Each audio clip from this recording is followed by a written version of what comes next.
بسم اللہ الرحمن الرحیم۔ باب تفویض الطلاق،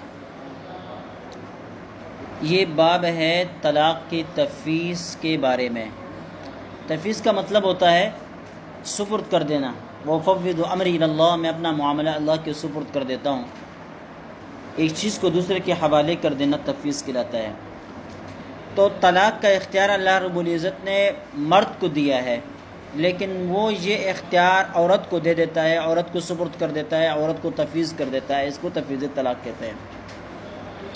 تو چونکہ اصل میں خود طلاق دینا یہ اصل ہے اور بیوی کے سپرد کر دینا یہ اس کا فرع ہے، تو اصل کا ذکر پہلے ہوتا ہے اور فرع کا بعد میں، اس لیے اب تک اس کی بات ہوتی رہی، اب اس کو ذکر کر رہے ہیں۔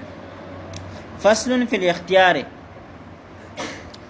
یہاں تین قسم کے الفاظ استعمال ہوتے ہیں، ایک اختیار کا لفظ اور ایک جو ہے الامر بالید وغیرہ لفظ ہیں۔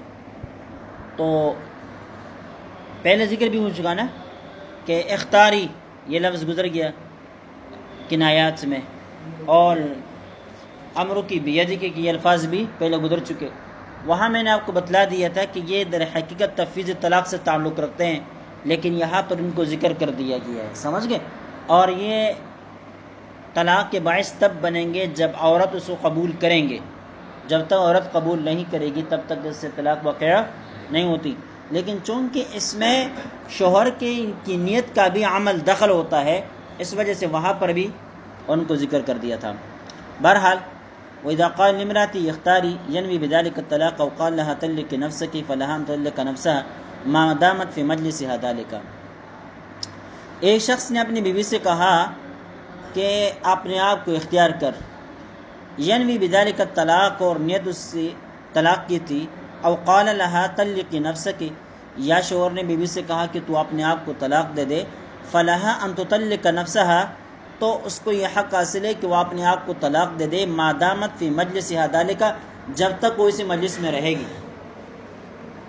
دیکھیں بعض عقود ایسے ہوتے ہیں، بعض چیزیں ایسی ہوتی ہے جو جس مجلس کے اندر اس کا آغاز ہوتا ہے اسی مجلس ہی میں ان کو اختتام تک پہنچانا لازمی ہوتا ہے، بصورت دیگر پھر وہ اختیار باقی نہیں رہتا۔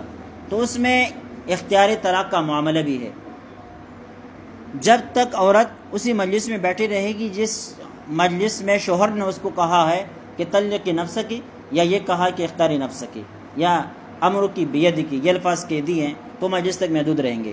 فَإِنْ قَامَتْ مِنْهُ أَوْ أَخَذَتْ فِي عَمَلٍ آخر، اب مجلس کو توڑنے کی دو صورتیں، ایک یہ کہ مجلس ٹوٹ جائے کسی ایک ساتھی کے اٹھ جانے کی وجہ سے، اب دو آدمی بیٹھے ہوئے مجلس سے، لیکن اگر ایک اٹھ کر چلا جائے تو مجلس نہیں رہے گی۔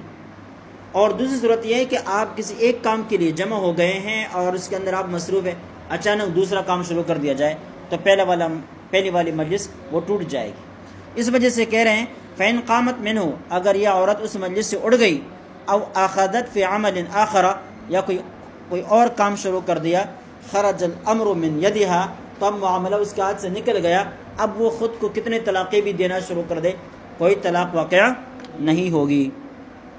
تو بھائی عورتوں کو علم حاصل ہو جانا چاہیے ان چیزوں کا۔ بعض صورتوں میں ان کے پاس اختیارات آ جاتے ہیں اور اختیارات کو استعمال نہیں کر سکتی، بعد میں وہ رو رہی ہوتی ہے، تو یہ چیزیں بہت اہم ہیں۔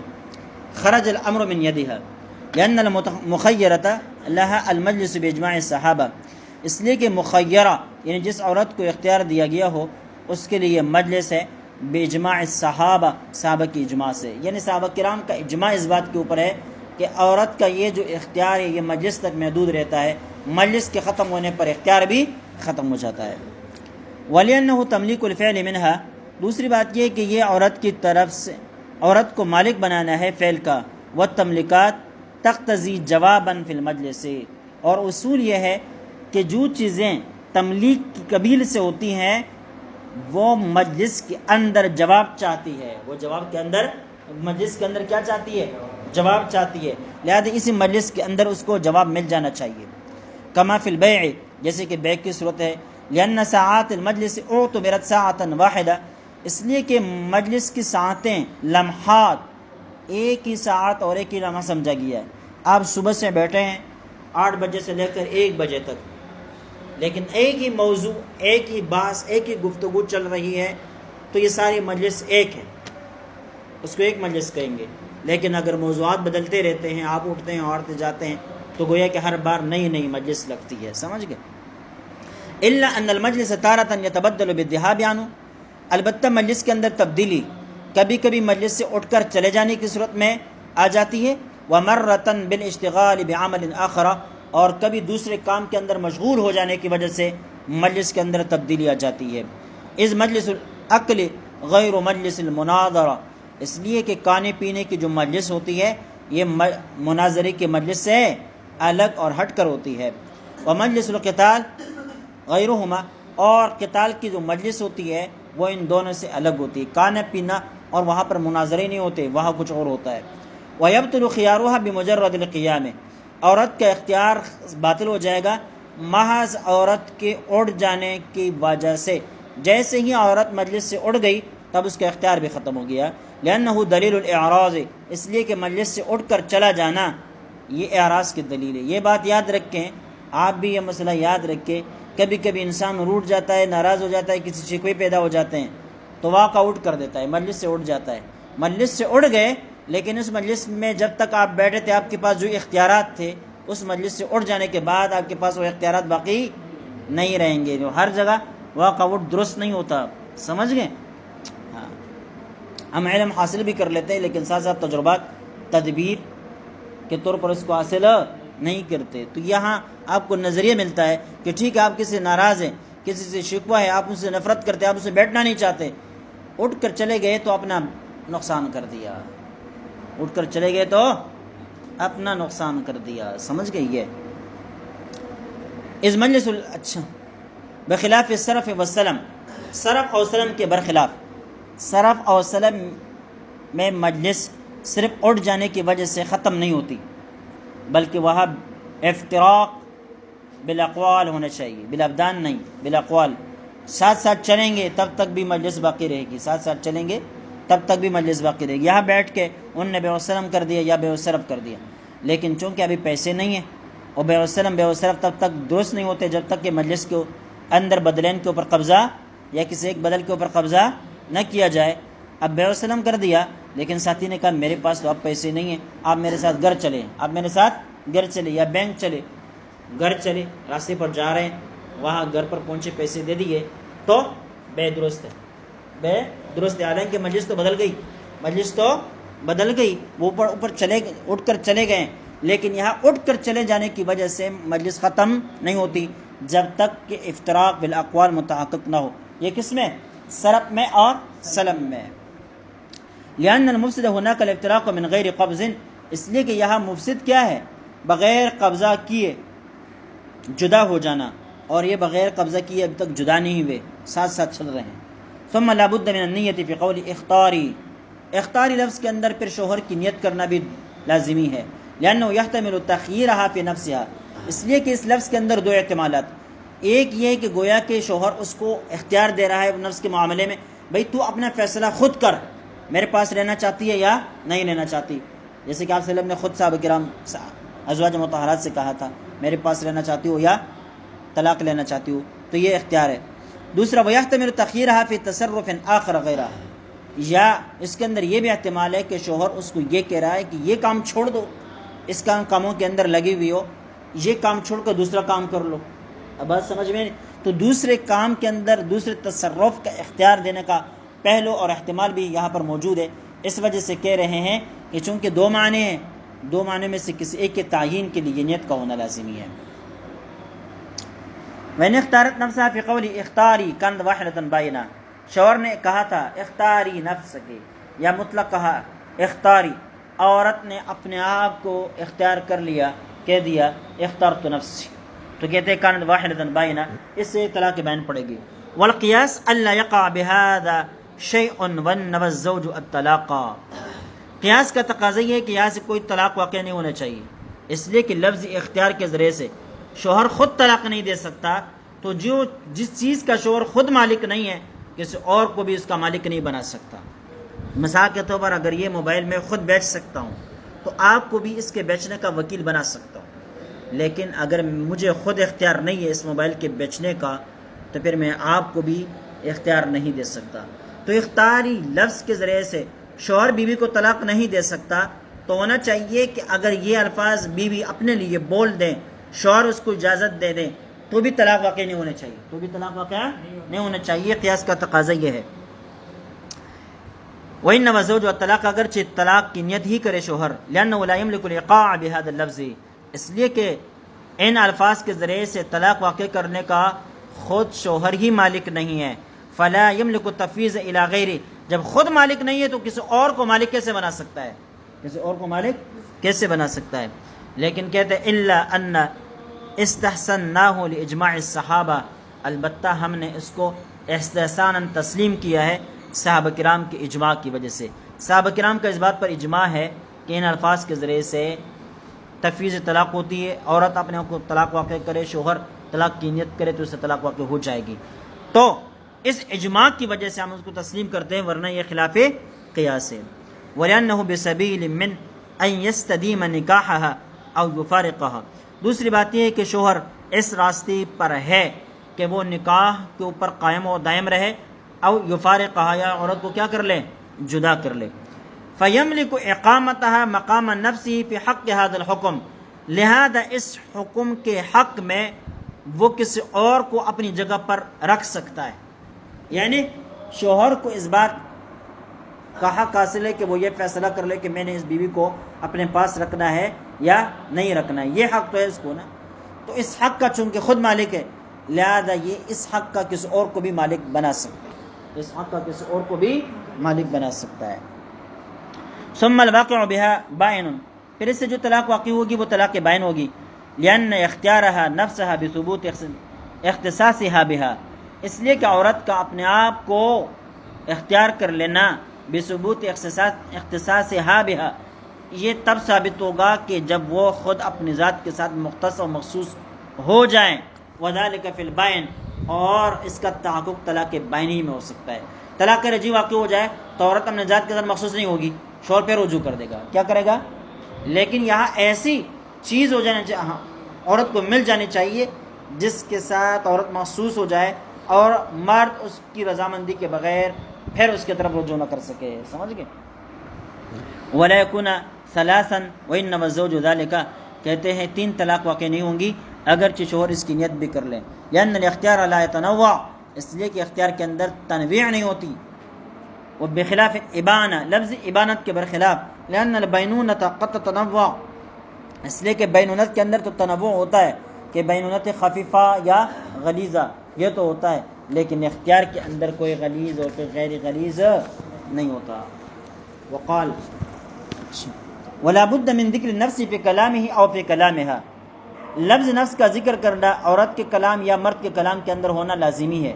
حتی لو قال لها اختاری فقالت اخترت قد اخترت فهو باطل، یہاں تک کہ اگر شوہر نے بیوی سے کہا کہ تو پسند کر، اس نے کہا قد اخترت، میں نے پسند کر لیا ہے، فهو باطل، تو اس سے طلاق واقع نہیں ہوگی بلکہ یہ جملے باطل چلے جائیں گے۔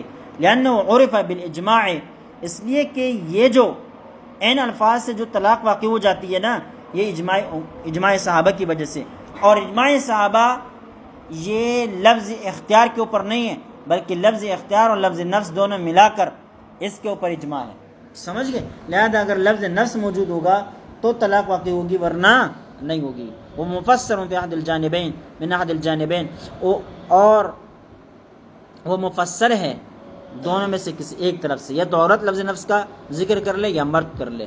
وَلِأَنَّ الْمُبْهَمَ لَا يَصْلُحُ تَفْسِيرًا لِلْمُبْهَمِ، دوسری بات یہ کہ اختاری یہ خود مبہم ہے، عورت بھی کہتی ہے اختر، تو وہ بھی مبہم لفظ استعمال کرتی ہے، تو ایک مبہم چیز دوسرے مبہم چیز کے لیے تفسیر نہیں بن سکتی۔ وَلَا تَعَيَّنَ مَعَ الْإِبْهَامِ، کہتے تعین ابہام کے ساتھ نہیں ہوتا، وَلَا تَعَيُّنَ مَعَ الْإِبْهَامِ۔ وَلَوْ قَالَ اختاری نفسك فقالت اخترت، شوہر نے لفظ نفس کا استعمال کیا، عورت نے نہیں کیا، تقع واحدۃ بائنہ، تو ایک واقع ہو جائے گی، لأن کلامہ مفسر، اس لیے کہ شوہر کا کلام یہاں مفسر ہے، وکلامها خرج جوابا لہ، اور عورت کا کلام شوہر کے کلام کے جواب میں ہے، فیتضمن اعادۃ، لہذا عورت کا جو کلام ہے وہ مرد کے کلام کے اعادے کو متضمن ہے. ٹھیک ہے. الجواب السوال معاد فی الجواب، یہ اصول ہے. السوال معاد فی الجواب. آپ سے کسی نے لمبا تڑنگا مسئلہ ذکر کر کے آخر میں کہا کیا اس طرح کرنا جائز ہے یا نہیں، آپ نے کہہ دیا جائز. اس کا مطلب کیا ہے؟ اس کا مطلب یہ کہ آپ نے وہ سارا واقعہ دوہرا کر آخر میں کہہ دیا کہ جائز. وَكَذَا لَوْ قَالَ اختاری اختیارتاً، شوہر نے بیوی سے کہا اختاری اختیارتاً، اختیار مصدر کو بھی ذکر کر دیا. فقالت اخترت، اور اس نے کہہ دیا اخترت، تو ہو جائے گا. لأن الہا فی الاختیار تنبئ عن الاتحاد والانفراد، اس لیے کہ لفظ اختیارہ یہ خبر دیتا ہے اتحاد کا بھی اور انفراد کا بھی. وَاخْتِيَارُهَا نَفْسَهَا وَالَّذِي يَتَّحِدُ مَرَّةً وَيَتَعَدَّدُ أُخْرَى، عورت کا اپنے آپ کو اختیار کرنا یہ بھی کبھی کبھی متحد ہوتا ہے اور کبھی کبھی متعدد ہوتا ہے. فَصَارَ مُفَسَّرًا مِّن جَانِبِهِ، تو یہ کیسا ہو گیا؟ گویا کہ یہ شوہر کی طرف سے اس کی تفسیر آ گئی. وَلَوْ قَالَ اختاری فقالت اخترت نفسی، شوہر نے کہا کہ تو اختیار کر، عورت نے کہا اخترت نفسی، یقع الطلاق اذا نوى الزوج، شوہر کی نیت ہو طلاق واقع ہو جائے گی. لأن کلامها مفسر، اس لیے کہ یہاں عورت کا کلام مفسر ہے. پہلے والی صورت میں شوہر کا کلام مفسر تھا، یہاں عورت کا کلام. وما نواه الزوج من محتملات کلامه، شوہر نے جس کی نیت کی ہے کلام اس کا احتمال رکھتا ہے. ولو قال اختاری فقال انا اختار نفسی فهي طالق، بیوی نے شوہر نے بیوی سے کہا اختاری، عورت نے جواب میں کہا کیا کہا؟ اختار تو نہیں کہا، اختاری. کیا لفظ استعمال کیا؟ ہاں اختارو. اچھا اختار نفسی، میں خود کو اختیار کرتی ہوں، میں اپنے آپ کو، یعنی اس نے مضارع کا صیغہ استعمال کیا. فهي طالق، طلاق واقع ہو جائے گی. والقیاس اللہ تطلق، قیاس کا تقاضا یہ کہ طلاق واقع نہیں ہونا چاہیے. لأن هذا مجرد وعد او يحتمله، اس لیے کہ یہ صرف اور صرف وعدہ ہے، کہ کیونکہ اختار نفسی کا مطلب ایک یہ بھی ہو سکتا ہے کہ میں اپنے آپ کو فی الحال اختیار کر کے تجھ سے جدا ہونا چاہتی ہوں، ایک. دوسرا یہ کہ میں کر لوں گی، کبھی تو نے مجھے اختیار دے دیا ہے، میں کبھی اختیار کر لوں گی. تو مضارع کے ساتھ اس کا تعلق ہے. تو کہتے ہیں یہ تو صرف یہ وعدہ ہے یا وعدے کا احتمال رکھتا ہے. تو لہذا معاملہ مشکوک ہو گیا اور شک کے ساتھ طلاق واقعہ نہیں ہوتی. فصار کما اذا قال لها، تو یہ ایسا ہو گیا جیسے کہ کسی نے کہا طلقی نفسکی، کہ تو اپنے آپ کو طلاق دے. فقالت انا اطلق نفسی، میں خود کو طلاق دے رہی ہوں. تو قیاس یہاں پر یہ کہتا ہے کہ طلاق واقعہ نہیں ہوگی. جس طرح اطلق نفسی، نفسی میں طلاق واقع نہیں ہوتی، اسی طرح انا اختار نفسی کے اندر بھی طلاق واقع نہیں ہوگی. قیاس کا یہی تقاضا ہے. لیکن وجہ الاستحسان کہتا ہے کہ طلاق واقع ہو جانی چاہیے. کیوں؟ حدیث عائشہ فإنها قالت لا بل اختار اللہ ورسولہ، انہوں نے کیا کہا تھا؟ نہیں بلکہ میں اللہ اور اس کے رسول کو اختیار کر لیتی ہوں. جیسے کہ میں نے بتلایا پیغمبر علیہ الصلوۃ والسلام کو اپنی بیویوں کے بارے میں اختیار مل گیا تھا، جس کو رکھنا ہے رکھو، جن کو چھوڑنا ہے چھوڑ دو. تو نبی پاک صلی اللہ علیہ وسلم نے پھر ازواج مطہرات سے بھی پوچھا تھا. تو سب سے پہلے حضرت عائشہ سے پوچھا کہ مجھے اللہ کی طرف سے ایک حکم ملا ہے کہ میں تم میں سے کسی کو رکھوں، کسی کو چھوڑ دوں، اور یہ معاملہ میں تمہارے اوپر چھوڑ دیتا ہوں، تم میرے پاس رہنا چاہتی ہو یا چلا جانا چاہتی ہے. اور یہ بتلا دیا تھا کہ میں ایک معاملہ تیرے سپرد کر دیتا ہوں، لیکن تم اس میں جلد بازی کے ساتھ فیصلہ نہ کرو، اپنے والدین سے مشورہ لے کر پھر فیصلہ کرنا. اور پھر یہ بات کہہ دی. تو اس پر حضرت عائشہ صدیقہ رضی اللہ تعالیٰ عنہ نے یہ ارشاد فرما دیا تھا کہ میرے والدین سے کوئی بھی مشورہ لینا نہیں ہے، بل اختار اللہ برسولہ، بلکہ میں اللہ اس کے رسول کو اختیار کرتی ہوں، ان کے پاس رہوں گی. سمجھ گئے؟ تو یہاں دیکھیں انہوں نے مضارع کا صیغہ استعمال کیا، اور واعتبرہ النبی صلی اللہ علیہ وسلم جوابا منہا، اور آپ صلی اللہ علیہ وسلم نے اس کا اعتبار کر لیا. تو پتہ چلا کہ یہاں پر اس کا اعتبار ہوگا. ولن هذه الصيغه حقیقت فی الحال وتجوز فی الاستقبال، دوسری بات یہ کہ مضارع کے صیغے حال کے معنی میں حقیقت ہوا کرتے ہیں اور استقبال کے معنی میں مجاز ہوا کرتے ہیں. لہذا جب حقیقت کے اوپر اس کو محمول کیا جا سکتا ہے تو مجاز کی طرف جانے کی ضرورت نہیں. کما فی کلمۃ الشہادہ و اداء الشہادہ، جیسے کہ کلمہ شہادت کے اندر اور ادائے شہادت کے اندر یہ ہوتا ہے، ہم کہتے ہیں اشہد ان لا الہ الا اللہ، اگر اس کو مضارع کے اوپر محمول کر دیا جائے تو دنیا میں کوئی مسلمان ہی نہیں رہے گا. سمجھ گئے؟ جب تک وہ شہید تو نہ کہے. سمجھ گئے؟ وعدہ و شہادہ اس لیے اس طرح جب گواہی دیتے ہیں لوگ نا وہ یہ کہ اشہد ان فلانا فعل کذا، میں گواہی دیتا ہوں کہ فلاں نے اس طرح کر دیا. اب یہاں دیکھیں وہ کون سا لفظ استعمال کرتے ہیں؟ مضارع کا. اگر مضارع کو مستقبل کے معنی پر محمول کر دیا جائے تو اس کا مطلب کیا ہے؟ فی الحال میں نے کوئی گواہی مواہی دینی نہیں ہے، میں بعد میں گواہی دوں گا. بخلاف قول اطلق نفسی، اطلق نفسی کے برخلاف، لأنه تعذر حمله على الحال، اس لیے کہ اس کو حال کے اوپر محمول کر دینا متعذر ہے. کیوں؟ لأنه ليس بحکایت عن حالت قائمت، اس لیے کہ اطلق نفسی یہ کسی حالت قائمہ کی حکایت نہیں ہے. کیا مطلب؟ اختیار دل کا معاملہ ہے، دل کے اندر ایک چیز ہوگی، آپ اس کو ظاہر کریں گے، اختارو میرا ارادہ ہے، میری نیت ہے، میری فلاح ہے، میری فلاح ہے. سمجھ گئے؟ اس کو آپ ظاہر کر سکتے ہیں.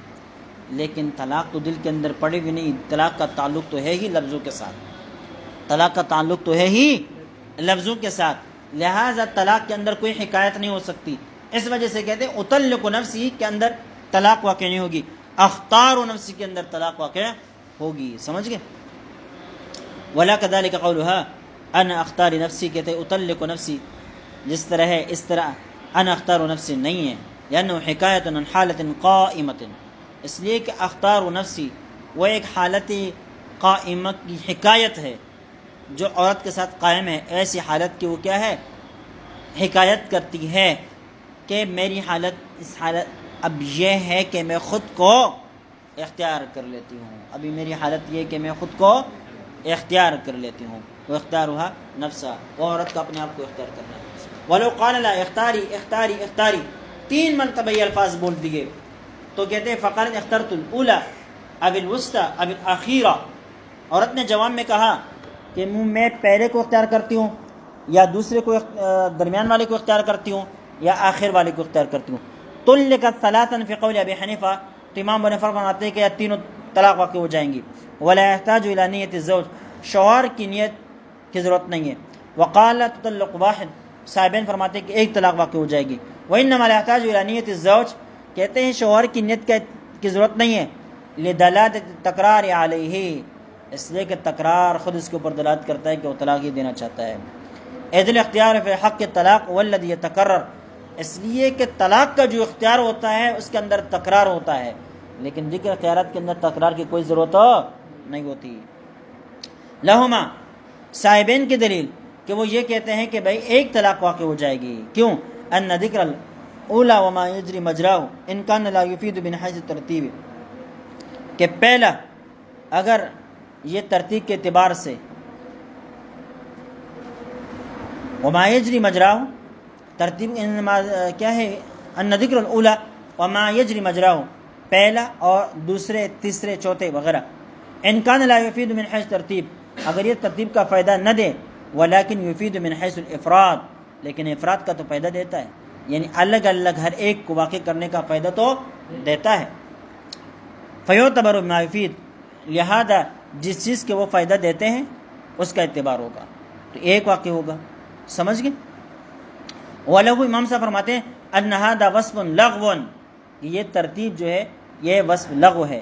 لأن المجتمع فی الملک لا ترتیب فیہ کالمجتمع فی المکان. اچھا دیکھو وہ کہتے ہیں نا کہ ایک طلاق اس لیے واقع ہوگی، ایک ایک واقع ہوتی ہے، تو جب ایک واقع ہو گئی وہ بائنہ ہو گئی، تو طلاق کے بائن کے بعد دوسری طلاق کے بائن نہیں دی جا سکتی، بس مسئلہ ختم. البائن لا یلحق البائن اصول ہے.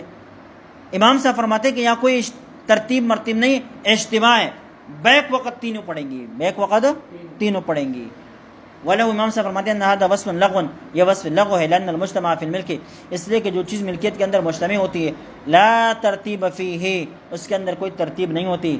کالمجتمع فی المکان والکلام، اچھا جیسے کہ مکان کے اندر جو چیزیں مجتمع ہوتی ہے. والکلام للترتیب، کلام ترتیب کے لیے ہوتی ہے. والافراد من ضرورتہ، اور اس کے اندر جو افراد آتا ہے وہ کلام کی ضرورت ہے. اس کی میں تشریح کرتا ہوں. فَإِذَا لَغَا فِي حَقِّ الْأَصْلِ لَغَا فِي حَقِّ الْبِنَا، کہتے ہیں جب اصل کے بارے میں یہ ترتیب لغو ہو گئی تو اس کی جو بنا ہے یعنی افراد ہے اس میں بھی لغو ہو گئی.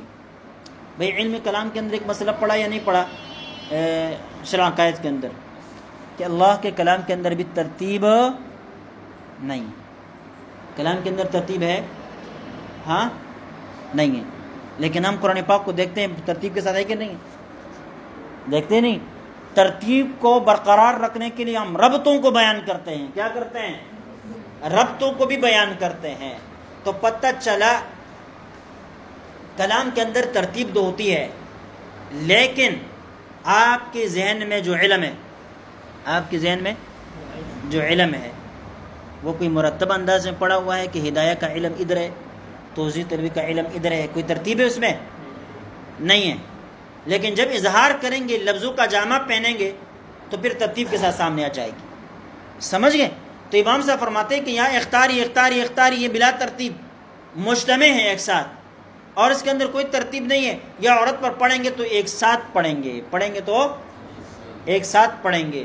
لہذا جیسے کل میں نے آپ کو بتلا دیا تھا، ایک چیز کو آپ ہدف بنائیں مساوی طاقت سے، ایک ہی رفتار سے، وہ دونوں تیر جو ہے نا اس چیز کو لگیں گے ایک بارگی ایک ساتھ، کوئی آگے پیچھے نہیں ہے، کوئی آگے پیچھے نہیں ہے۔ تو امام صاحب یہاں پر بھی یہی فرماتے ہیں کہ تینوں پڑھیں گے، ایک ساتھ پڑھیں گے، کیونکہ یہ مجتمع ہے اور ترتیب کا کوئی اعتبار نہیں۔ وَلَوْ قَالَ اخْتَرْتُ اخْتِيَارَةً، عورت نے جواب میں کہا کہ اخترت اختیارتاً، میں خود کو اختیار کرتی ہوں، پھر آگے بطور مصدر کے اختیارتاً کا لفظ استعمال کر لیا، فَهِيَ ثَلَاثٌ بِقَوْلِهِمْ جَمِيعًا، تو بالاتفاق سب کے نزدیک طلاق واقع ہو جائے گی۔ کس کے جواب میں عورت نے کہا اختاری اختاری اختاری؟ عورت نے کہا اخترت اختیارتاً لأنها للمرة، اس لیے کہ یہ ایک بارگی کے لیے استعمال ہوتا ہے، گویا کہ وہ یہ بتانا چاہتی ہے فسرت کانما صرحت بها، گویا کہ اس نے کہہ دیا کہ میں یک بارگی سب کو قبول کرتی ہوں۔ ولأن الاختیار اختیارت للتاکید، لفظ اختیار تاکید کے لیے ہے، وبدون تاکید یقع ثلاث فمع تاکید اولا، کہتے ہیں جب تاکید ذکر نہ ہو تو تین واقع ہو جاتی ہے، تو جب تاکید ذکر ہوگی تو بدرجہ اولا تین واقع ہوگی۔ ولو قالت قد طلقت نفسی، اگر عورت نے کہا کہ میں نے اپنے آپ کو طلاق دے دی ہے، اب اخترت نفسی بتطلیقۃ، یا ایک طلاق کے ساتھ اپنے آپ کو مختار کر دیا ہے، فہی واحدۃ یملک الرجعہ، تو کہتے ہیں ایک طلاق واقع ہو جائے گی، شوہر کو رجوع کا حق بھی حاصل رہے گا، لأن هذا اللفظ يوجب الانطلاق من بعد انقضاء العدۃ، اس لیے کہ یہ لفظ بینونت کو لازم کر دیتا ہے بعد انقضاء العدۃ، عدت ختم ہو جانے کے بعد، فکنا اختارت نفسها بعد العدۃ، تو یہ ایسا ہو گیا جیسے کہ اس نے اپنے آپ کو عدت کے بعد اختیار کر لیا، عدت کے بعد اختیار کرنے کا تو اعتبار نہیں ہوتا۔ لہذا کیا ہے، فی الحال اس نے اپنے لیے طلاق کے الفاظ استعمال کیے، کون سے الفاظ؟ صریح طلاق کے الفاظ استعمال کر دیے، لہذا شوہر کو رجوع کا حق حاصل رہے گا۔ یہ تو یہ نسخہ بتاتا ہے، کیا بتاتا ہے؟ یہ نسخہ بتاتا ہے، لیکن حقیقت میں یہ ہے کہ لا یملک الرجعہ، لا یملک الرجعہ، ایک طلاق پڑے گی اور رجوع کا حق اس کو حاصل نہیں ہوگا، رجوع کا حق اس کو حاصل نہیں ہوگا۔ کیوں؟ آگے جو علت ذکر کی ہے اس سے خود بخود پتہ چلتا ہے کہ یہاں مسئلہ کچھ اور ہے، علی کا گیا کچھ اور ہے، کاتبوں سے یہاں لفظ لا لکھنا رہ گیا ہے، لفظ لا لکھنا رہ گیا ہے۔ فہی واحدۃ یملک الرجع لأن هذا اللفظ، اس لیے کہ یہ لفظ یوجب الانطلاق بعد انقضاء العدۃ، یہ لفظ انطلاق کو لازم کر دیتا ہے عدت ختم ہو جانے کے بعد، فکأن اختارت نفسها بعد العدہ، تو اس سے تو پھر یہ لازم آتا ہے گویا کہ اس نے اپنے آپ کو عدت کے بعد اختیار کر لیا ہے، عدت کے بعد تو کوئی اختیار ہوتا نہیں ہے، لہذا فی الحال اس نے اپنے آپ کو اختیار کیا، جب وہ ایک اختیار کیا تو ایک طلاق پڑ گئی، اور لفظ اختیار سے جو طلاق پڑتی ہے وہ طلاق کے بین ہوتی ہے، لا یملک الرجع، اس میں شوہر کو رجوع کا حق حاصل نہیں ہوتا۔ وَإِنْ قَالَ لَهَا، اگر شوہر نے بیوی سے کہا امرکی بیدکی فی تطلیقۃ واختاری تطلیقۃ، شوہر نے بیوی سے کہا کہ تیرا معاملہ تیرے ہاتھ میں ہے ایک طلاق کے حوالے سے، یا تو اپنے آپ کو اختیار کرے ایک طلاق کے لیے، فاختارت نفسها، اس نے اپنے آپ کو اختیار کر دیا، وَهِيَ وَاحِدَةٌ يَمْلِكُ الرَّجْعَ، کہتے ہیں اس صورت میں ایک طلاق پڑے گی اور رجوع کا وہ حق رہے گا، لأن جعل لها الاختیار لیکن بتطلیقۃ، اس لیے کہ یہاں اس نے عورت کو اختیار تو دیا ہے لیکن ایک طلاق کا اختیار دیا، صریح طلاق کا، اور صریح طلاق جو ہوتی ہے وہ معقب للرجعہ، وہ اپنے ماں بعد رجوع کو ثابت کرتی ہے. سمجھ گئے؟ چلیے اب تک کافی.